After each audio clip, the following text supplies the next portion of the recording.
जय श्री हरि विष्णु। राधे राधे दोस्तों, आप सभी का मेरे चैनल में बहुत बहुत स्वागत है। आज हम आपके लिए आदि सोमवार व्रत की पौराणिक कथा लेकर आए हैं। दोस्तों, कथा पूरी सुनिएगा, अधूरी कथा बीच में नहीं छोड़ते हैं। और कथा अच्छी लगे तो प्लीज़ लाइक, चैनल को सब्सक्राइब जरूर करें। सेठ पुत्र प्राप्ति की कामना से प्रति सोमवार को भगवान शंकर का व्रत और पूजन नियमानुसार करता था और सायंकाल को शिव जी के मंदिर में धूप दीप जलाया करता था। उसकी सच्ची श्रद्धा भक्ति देखकर एक समय से जगन माता पार्वती ने श्री भगवान भोले भंडारी से अनन्य विनती के साथ हाथ जोड़कर कहा कि हे त्रिलोकीनाथ, यह सेठ आपका भक्त है, इसलिए आप इस पर कृपा कीजिए और इसकी मनोकामना पूर्ण कर दीजिए। श्री पार्वती जी की यह बात सुनकर देवों के देव श्री महादेव जी बोले कि हे गिरजा, यह संसार एक कर्म क्षेत्र है। यहाँ प्राणी कर्म करने को ही शरीर धारण करता है। जैसे किसान खेत में जैसा बीज बोता है वैसा ही फल प्राप्त होता है, ठीक इसी प्रकार संसार में जो जैसा कर्म करता है वो वैसा ही फल पाता है। अपनी अपनी करनी का ही सब प्राणी फल भोगते हैं। यह बात सुनकर दयामती श्री पार्वती जी ने फिर अनन्य विनय कर कहा कि हे प्राणनाथ, जबकि यह बेचारा रात दिन दृढ़ विश्वास के साथ आपकी भक्ति करता है, तब आप कृपा करके इसके दुख का निवारण कीजिए। आप तो दया के धाम हैं, अतः इस पर दया अवश्य करनी चाहिए। श्री गिरजा भवानी के इस प्रकार आग्रह करने पर श्री शिव जी महाराज बोले कि हे पार्वती, वैसे तो इसे किसी प्रकार की कोई कमी नहीं है, केवल एक पुत्र का भाव है। सो ये पुत्र प्राप्त की चिंता में ही रात दिन दुखी रहता है। इसके भाग में कोई पुत्र नहीं है, फिर भी मैं इसकी श्रद्धा देखकर और तुम्हारे आग्रह से इसको पुत्र प्राप्ति का वरदान देता हूँ, परंतु वह पुत्र केवल 12 वर्ष ही जीवित रहेगा। इसके पश्चात वह मृत्यु को प्राप्त हो जाएगा। श्रेय है पार्वती जी, इससे अधिक मैं इसके लिए कुछ और नहीं कर सकता। शिव जी महाराज और पार्वती जी की ये सब बातें वो सेठ भी पूजा करते हुए सुन रहा था। इस बात से न तो उसे कुछ प्रसन्नता हुई और न दुख प्राप्त हुआ।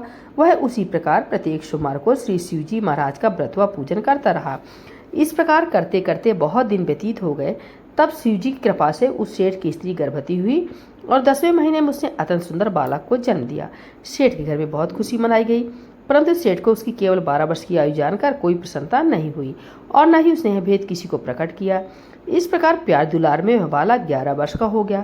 तब उस बालक की माता ने अपने पतिदेव से कहा कि हे प्राणनाथ, अब मेरा लाल सियाना हो गया है, अतः किसी सुंदर गुणयुक्त कन्या से इसका विवाह रचा दीजिए। इस पर सेठ ने कहा कि अभी इसका विवाह नहीं करूंगा, क्योंकि मैं इसे काशी जी पढ़ने को भेजना चाहता हूँ। इतना कहकर सेठ ने उस बालक के मामा को बुलवा लिया और उसे बहुत सा धन देकर कहा कि तुम इसे पढ़ने के लिए काशी जी ले जाओ। मार्ग में जहाँ भी ठहरो वहाँ यज्ञ व दान दिल खोलकर करते जाना तथा भूखों को भोजन वस्त्र देते हुए चले जाना।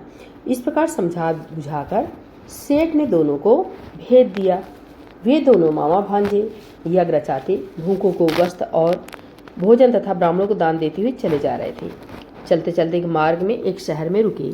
दैवयोग से उस नगर के राजा की कन्या का विवाह होने वाला था और वर पक्ष का जो राजा बारात लेकर आया था उसका लड़का एक आंख से काना था। राजा को इस बात की बड़ी चिंता थी कि काने वर को देखकर कन्या के माता पिता विवाह से इनकार न कर दे।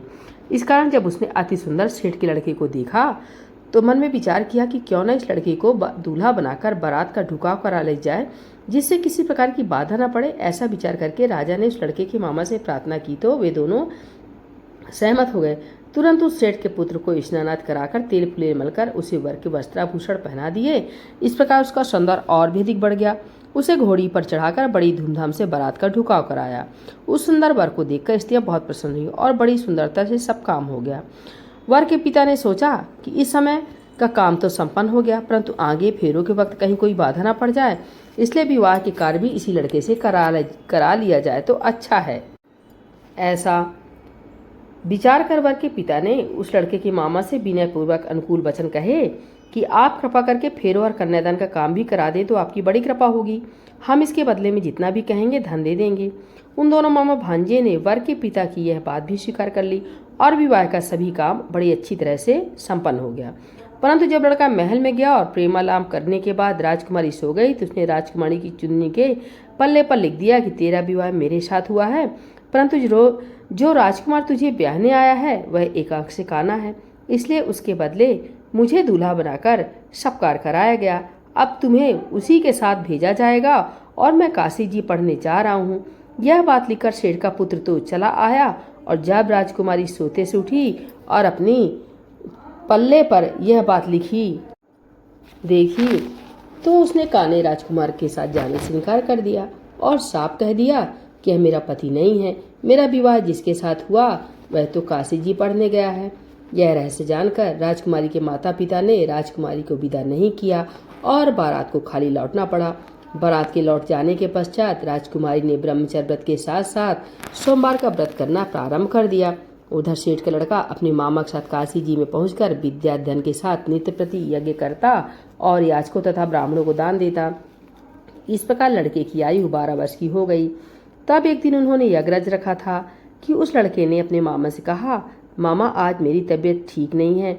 यह सुन उसके मामा ने भीतर लेटकर आराम करने को कहा। मामा की आज्ञा पाकर सेठ का लड़का अंदर जाकर सो गया और सोते ही सोते उसके प्राण निकल गए। थोड़ी देर बाद जब उसके मामा ने देखा तो उसे मरा हुआ पाया। यह देखकर उसे बहुत दुख हुआ। फिर उसने सोचा यदि इस समय रोटना पीटना किया तो यज्ञ अधूरा रह जाएगा। अतः उसने धैर्य धारण कर यज्ञ को संपूर्ण कराया और ब्राह्मणों को भोजन वस्त्र व दान देकर विदा कर दिया। यज्ञ में सब देवताओं सहित वहां शिव पार्वती जी भी आए हुए थे। माता पार्वती जी ने तमाम हाल जानकर और सुंदर गुण युक्त सेठ के पुत्र को मरा हुआ देखकर शिव जी से कहा कि हे प्रभु, यह तो उसी सेठ का पुत्र है जो कि आपके वरदान से हुआ था। पार्वती जी की यह बात सुनकर शिव जी ने कहा, पार्वती इसकी आयु इतनी ही थी सो ये भोग चुका। तब पार्वती जी बोली कि हे प्रभु जी, यज्ञ में समस्त देवताओं सहित आपने जो भोग यज्ञ के ग्रहण किए हैं वे सभी निषेध हो गए, क्योंकि यह यज्ञ के समय से ही मरा पड़ा है, इसलिए इसे आपको जीवन दान देना चाहिए। दूसरे एक अबला के साथ इसका विवाह हुआ है और वह आज तक आपका व्रत व पूजन प्रत्येक सोमवार को करती है। उसकी आत्मा की पुकार को आपका व्रत और पूजन जो कर रहा है, क्या वह आपका परम भक्त इसका मरना सुनकर दुख नहीं पाएगा? सो हे प्रभु, आप कृपा करके इसे जीवन दान दीजिए। इस प्रकार पार्वती जी के बार बार आग्रह करने पर शिव जी ने उसको जीवन दान दे दिया। तब शिव जी कृपा से वह सेठ का लड़का पुनः जीवित हो गया और शिव पार्वती कैलाश को चले गए। अब वह लड़का और उसका मामा प्रसन्नचित उसी प्रकार यज्ञ करते कराते हुए अपने नगर को वापस लौटे और उसी नगर में आए जहां उसका विवाह हुआ था। वहां पर जब उन्होंने उस नगर में यज्ञ आरंभ कराया तो खबर पाते ही रानी उस सेठ के लड़के को पहचान कर उसे राजमहल में ले गए और वहां उनकी बहुत खातिरदारी की। इसके बाद बहुत सारा धन दे दास दासियों सहित अपनी लड़की और जमाता को विदा किया। अब वे सब उसी प्रकार यज्ञ रचाते हुए अपने नगर में आ गए। तब उसके मामा ने कहा कि मैं पहले तुम्हारे घर जाकर खबर कर दूं। इतना कहकर मामा चल दिया। उस समय उसके माता पिता अपने ऊंचे मकान की छत पर इस विचार से बैठे थे कि यदि हमारा पुत्र सकुशल वापिस लौट आया तो हम भी छत पर से उतर आएंगे, अन्यथा वहीं से गिरकर अपने प्राणों का अंत कर देंगे। उसी समय लड़के के मामा ने आकर यह समाचार दिया कि आपका पुत्र सकुशल आ गया है, परंतु उनको विश्वास नहीं आ रहा था। तब लड़के के मामा ने शपथ पूर्वक तमाम बीता हुआ हाल कह सुनाया और कहा कि आपका पुत्र राजा की लड़की से विवाह करके अनेक दास दासियों सहित राजकुमारी को लेकर आया है। तब तो सेठ ने बहुत खुशी के साथ उनका स्वागत किया और आनंद व प्रसन्नता से रहने लगे। इसी प्रकार जो कोई सोमवार के व्रत को धारण करेगा अथवा इस पुण्य करने वाली कथा को पढ़ेगा या सुनेगा, उसके सब दुख दरिद्र नष्ट हो जाएंगे और उसकी सब मनोकामनाएं पूर्ण होगी। इसमें तनिक भी संदेह नहीं है। इति सोमवार व्रत कथा समाप्त। बोले भोलेनाथ भगवान की जय, माता गौरी की जय। हर हर महादेव।